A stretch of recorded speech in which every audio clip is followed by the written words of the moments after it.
Hey there, and welcome to your own personal deep dive. Looks like we're diving into the world of phlebotomy today. Ah, interesting. So if you're thinking about a career change, maybe you're fascinated by those folks who can find a vein from a mile away. Right. We've got you covered. We've got a ton of info from RoleCatcher to give you the inside scoop on this vital healthcare role. It's funny how often we see the results of a phlebotomist's work Yeah.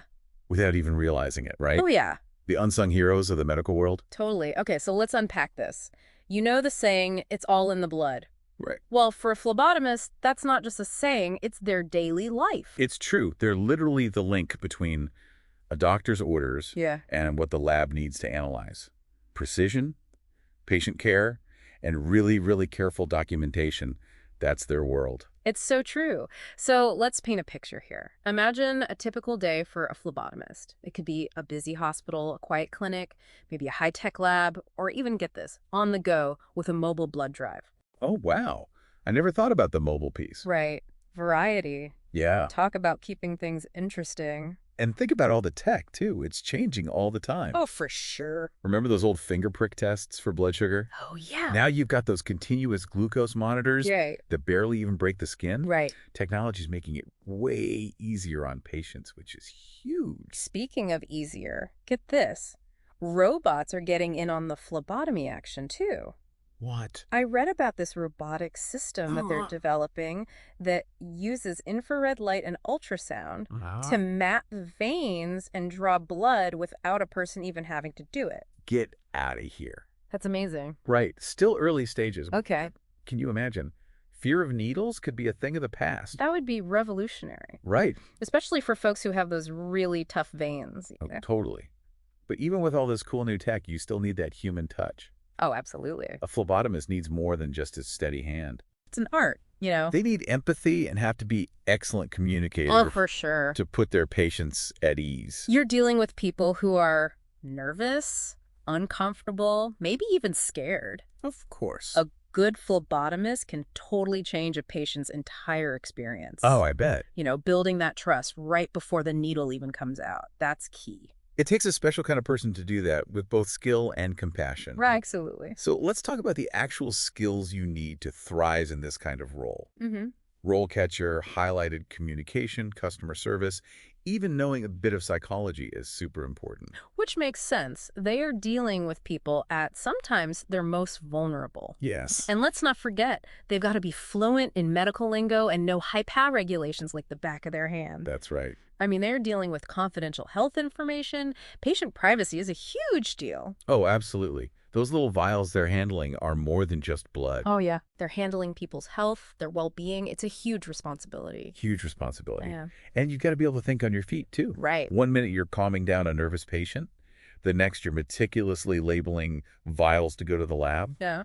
You've got to be adaptable. So it sounds like it requires this balance of scientific know-how and being really good with people. Right. And on that note of mastering skills, what about the career path itself? Okay. I was surprised to learn that it's not just a one-size-fits-all kind of deal. Oh, interesting. Yeah. There's actually room to grow and specialize. RoleCatcher outlines these different career stages, Okay. from entry level to junior to senior phlebotomist. Yeah. Each one has more responsibility as you move up. Mhm. And you can even specialize in things like pediatrics or geriatrics. So you could start by nailing the basics, like venipuncture. Right, the fancy word for drawing blood. Exactly. Yeah. And then you could work your way up to training new phlebotomists or even managing a whole lab. So there's a whole ladder to climb there. There is. That's pretty cool. And, of course, as you gain experience and certifications, you can expect to earn more, too. Makes sense. Right, right. Speaking of certifications, RoleCatcher mentioned a few that can boost your street cred. Like what? Things like the Certified Phlebotomy Technician, CPT, Okay. and the Certified Medical Assistant, or CMA. Right, right. Those are the big ones. Right. But it's not just about the letters after your name. Right. It's more than that. These certifications prove to everyone that you're committed to professional standards Absolutely. and that you're dedicated to providing top-notch patient care, which, let's face it, is everything in healthcare. For sure. Yeah. It shows you're serious about your profession, Yeah. that you're in it for the long haul, Yeah. and always learning. It's like saying, hey, I'm not just here to poke people with needles. I'm here to take care of you. Exactly. Right. And part of that means keeping up with the latest and greatest in the field. Oh, 100%. So it's not a static job. It's a dynamic, ever-changing career path. Okay, we've talked about robots drawing blood, the importance of having a good bedside manner. What else did RoleCatcher have to say about making it in this field? Well, they actually got into some really practical advice, too, like how to ace those job interviews. Oh, right. They had those sample interview questions, which is huge if you're serious about this kind of work. It's like a sneak peek, right? Yeah. Behind the curtain of a job interview. Remember those real-world situations we talked about? Right. They had questions about those, too. Oh, wow. Like how to handle a tough patient, or what happens if someone has a bad reaction to a blood draw. Which is something you got to be ready for. Totally. One question that really stuck with me was, how do you deal with a patient who's afraid of needles? I mean, talk about a common fear, right? It's like everyone's afraid of needles, Right. to some degree. It made me realize you have to be pretty emotionally aware to be a phlebotomist. You really do. You need to understand people, calm them down, build that trust, Right. and it all happens in like 5 minutes. It's a lot. Yeah. Like you're part phlebotomist, part therapist. Yeah. And speaking of those tricky situations, what happens if someone does have a bad reaction to a blood draw? Those situations might not happen all the time, but sounds like you'd have to be prepared. You do. RoleCatcher really stressed that. Yeah. You have to stay calm. You got to know the signs of a bad reaction. Things like dizziness, maybe they faint, even allergic reactions. And of course, you got to know the safety procedures like the back of your hand. Right. And they said you need to know basic life support, too. Exactly. Yeah. BLS. You might have to jump in and help in an emergency. Maybe even give first aid while you're waiting for the paramedics to get there. I didn't even think about that. Yeah. Wow. It really shows how much responsibility comes with the job. Yeah, it's a lot. Every single thing you do matters. Every procedure, every interaction, you've got to be on top of it. Right. And that goes double for labeling and keeping track of those samples. Accuracy is everything. Oh, for sure. I imagine even a tiny little mistake labeling a vial could have huge consequences. Oh, absolutely. I'm talking misdiagnosis, wrong treatment, wrong medication, you name it. Right. It's a domino effect. Yeah. It's like those vials are more than just blood. It's someone's health, their well-being, their trust in the whole system, right? Exactly. And that focus on accuracy, it's not just about labeling. Right. It's patient ID, proper documentation. And RoleCatcher mentioned HIPAA too. Oh, right. Huge. Protecting patient privacy. So important. Think about it. A phlebotomist is looking at tons of confidential medical records. Yeah. They're like the guardians of that information. Protecting it, making sure it's only shared with the right people. 100%. Okay, let's switch gears for a sec. Remember how we talked about always learning? Oh, yeah. RoleCatcher was really big on that. It's crucial for growing your career. It's not like you just get that one certification and you're done. Right. Yeah. Nope, not at all. The best phlebotomists never stop learning.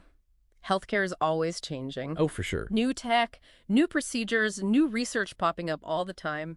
You snooze, you lose. You got to be ready to adapt. Absolutely. They mentioned conferences, workshops, even subscribing to those industry magazines to stay in the loop. It's about taking charge of your own career, Yeah. Networking with other phlebotomists. Right. Learning from the best, staying ahead of the curve. And if you're ambitious, Yeah. it could be your ticket to moving up that career ladder we talked about. Oh, totally. Yeah. And RoleCatcher had some interesting insights into what those paths might look like. Oh, yeah. What did they say? Well, you usually start as an entry-level phlebotomist, right? Then you move up to junior phlebotomist as you gain more skills, more responsibility, more independence. And then with enough experience, the right qualifications, you could end up a senior phlebotomist. Maybe even manage a whole team or lab department. Exactly. And let's not forget about specializing. Oh, right. Some folks might really focus in on a particular area like pediatrics or maybe working with the elderly or even just becoming the go-to person for those really tough blood draws. So there's room to move up and branch out. Absolutely. That's really interesting. It's not just a one-track path. Now, of course, we can't talk careers without talking about the big S word. Salary. Yeah. RoleCatcher didn't give us any hard number. Right. But they did say your experience, where you live, certifications, even the type of facility you work at, all that plays a role. Makes sense. Like working in a big city hospital is probably going to pay differently than a small clinic out in the country. Totally. But they emphasize that continuing education and going for those advanced certs, that can really boost your earning power. So investing in those new skills, pays off in the long run, Big time. both for your career and your wallet. Exactly. Yeah. And beyond the money, think about the sense of purpose you get. Right. Knowing you're making a real difference in people's lives. It's not just a job. It's about doing something that matters, Yeah. finding that purpose in your work. Yes. If you're into medicine, fascinated by how the body works, Yeah. and you want a job that's both challenging and rewarding, phlebotomy might be your thing. Right. It's this perfect mix of scientific know-how Absolutely. and genuine human connection. Yeah. And as technology keeps advancing, who knows what kind of cool new things are on the horizon for aspiring phlebotomists. Maybe one day we'll have those painless virtual blood draws you were talking about. Right. But for now, Yeah. it sounds like a career with a really bright future. Yeah. And you know what? RoleCatcher didn't just give us the basics. They actually pointed us to some external resources, too. Right. It's like they were giving us homework or something, in a good way, Right. to really dive deeper. Yeah, like they rolled out the red carpet for anyone who's serious about this career. We're talking links to the Center for Phlebotomy Education, Right. the International Federation of Biomedical Laboratory Science, even the American Society for Clinical Pathology. That's amazing. I mean, what kind of stuff can you actually find on these websites? Oh, it's a gold mine. Yeah. Certification requirements, what's happening in the industry, the latest research, even new techniques for drawing blood. So whether you're just curious about blood work or you're a pro who wants to stay sharp, these sites have you covered. Totally. Oh, and they have forums and networking groups, too. Oh, cool. You can connect with other phlebotomists, share stories, learn from each other, like a community, you know? I love For that. people passionate about veins and vials. It's like a club. Yeah. For people who aren't afraid of needles. Exactly. You might even present your own research at a conference one day, you know? Oh, wow. Share what you've learned and inspire the next group of phlebotomists. That's really cool. Okay, so we covered a lot. We talked about what it's like to be a phlebotomist, the skills you need, how to move up, salary stuff. I think we got it all. RoleCatcher really delivered. They did. They painted a picture of a career that's kind of hidden, but so important to how healthcare works. Totally. And it's more than just drawing blood. You're making people feel comfortable. Absolutely. You're a scientist getting those accurate results. Yes. And you're always learning and growing. It's a career that needs both that really precise technical side Yeah. and that genuine compassion for people. It's that human connection, right? Yeah, exactly. And like we saw, there's room to grow. You can specialize and you really can make a difference. Totally. So if you're into medicine, if you're curious about the human body, and you want a job that challenges you, Right. but is also really rewarding, phlebotomy might be calling your name. It just might. And hey, remember, RoleCatcher's got your back with all those resources Yeah. to help you explore, get prepared, and really succeed. They gave us the map. They did. Now it's up to you to start the journey. Thanks for diving deep with us. Until next time, keep exploring, keep asking those questions. Keep those veins nice and plump.